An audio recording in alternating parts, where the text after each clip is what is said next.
Bonjour à toutes et à tous, j'espère que vous vous portez bien. Je reviens après une longue période de pause et je suis ravi de vous retrouver. Si je prends la parole aujourd'hui, c'est pour vous raconter quelque chose qui m'est arrivé hier et qui va pouvoir vous servir pour améliorer votre communication de tous les jours. Que ce soit au bureau, auprès d'amis, dans un dîner en famille, bref, une règle de vie de la communication. Je vous raconte l'anecdote. Hier soir, j'étais dans un bar. Je sirotais un Perrier citron accompagné d'une amie. Nous discutions et j'ai vite remarqué qu'un problème de langage émanait de son corps. Alors, on va pas faire un cours entier sur la communication non verbale, mais je vous explique.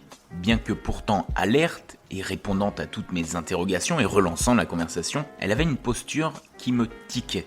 Elle était comme renfrognée dans son siège, le dos plutôt arrondi et non droite, et parlait avec une certaine distance, les mains rangées.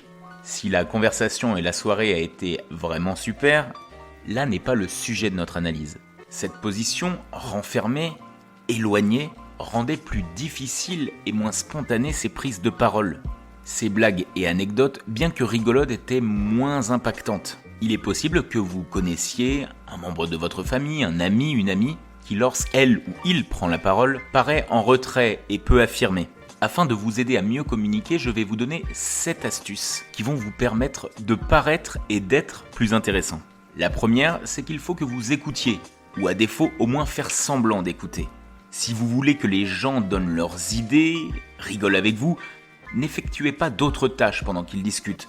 Évitez la tentation de vérifier vos SMS, votre montre ou la réaction des autres participants dans une conversation à plusieurs. Au lieu de cela, concentrez-vous sur ceux qui parlent en tournant la tête et le torse en direction de la personne. Et bien évidemment en gardant un contact visuel.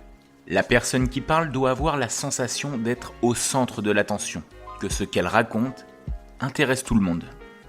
Deuxième chose, utilisez votre tête, que ce soit vous en parlant ou bien pour encourager un membre de votre équipe à développer ses commentaires, hochez la tête par exemple. Cela invitera la personne qui parle à développer ses arguments et lui montrera un signe d'intérêt. Pour celui qui parle, adaptez vos mouvements de tête à l'histoire que vous racontez par exemple.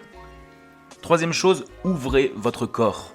C'est très important et on l'a vu dans le cas précédent, nous révélons beaucoup de nos attitudes, nos émotions et de nos motivations par la façon dont nous tenons notre corps. En particulier lorsque nous utilisons des postures fermées ou ouvertes. Dans la posture ultime du corps fermé, les bras sont repliés, les jambes sont croisées et le torse et les jambes sont tournés dans une autre direction, comme pour fuir. Arrondir le haut du corps et cacher ses mains sont des signaux fermés qui peuvent également représenter des sentiments de vulnérabilité ou de désintérêt. Alors n'adoptez pas de position défensive. Dans les postures corporelles ouvertes et réceptives, les jambes ne sont pas croisées, les bras sont ouverts avec les paumes exposées ou reposant confortablement sur le bureau. Si les bras sont détendus sur les côtés du corps en position debout, c'est aussi généralement un signe d'ouverture, d'accessibilité et une volonté globale d'écouter et d'interagir. Pour montrer que vous êtes réceptif aux idées des autres, décroisez les bras et les jambes, mettez vos pieds à plat sur le sol et utilisez les gestes avec la paume ouverte. Autre chose que l'on a souvent tendance à faire, il faut supprimer les barrières. Les obstructions physiques sont particulièrement préjudiciables à une apparence ouverte et réceptive. Enlevez tout ce qui bloque votre vue ou forme une barrière entre vous et la personne avec qui vous discutez. Autre geste bien plus fréquent, ne croisez pas les bras. Cinquième conseil, activez votre sourire.